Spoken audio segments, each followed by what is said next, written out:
నమస్తే న్యూస్ 24 తెలుగుకు స్వాగతం. వార్తలను ముఖ్యాంశాలు చూద్దాం. సాధారణంగా ఆవు లేదా గేదెకు ఒక దూడ జన్మించడం జరుగుతుంది. అయితే ఒకే ఈతలో గేదెకు 2 దూడలు జన్మించిన అరుదైన ఘటన డాక్టర్ బిఆర్ అంబేద్కర్ కోనసీమ జిల్లా మండపేటలో చోటు చేసుకుంది. మండలంలోని మారేడుబాక గ్రామానికి చెందిన రైతు అచ్చయ్యకు చెందిన గేదె శనివారం ఉదయం ఒకే ఈతలో 2 మగ దూడలకు జన్మించింది.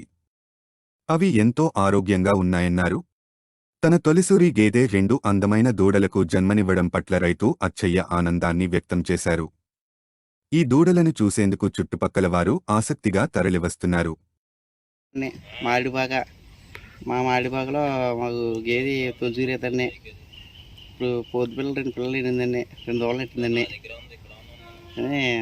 మాకు చాలా ఆనందంగా ఉంది. రైట్, మేము ఇండియన్ చేయించున్నామండి. ఇండియన్ ద్వారాగా మాకు 2 కవలదోలు పుట్టిందండి పోతు పిల్లల్ని మాడిబాగలోనే. మాకు చాలా ఆనందంగా ఉందండి. దాని గురించి సందేహం మీకు చెప్తున్నాము.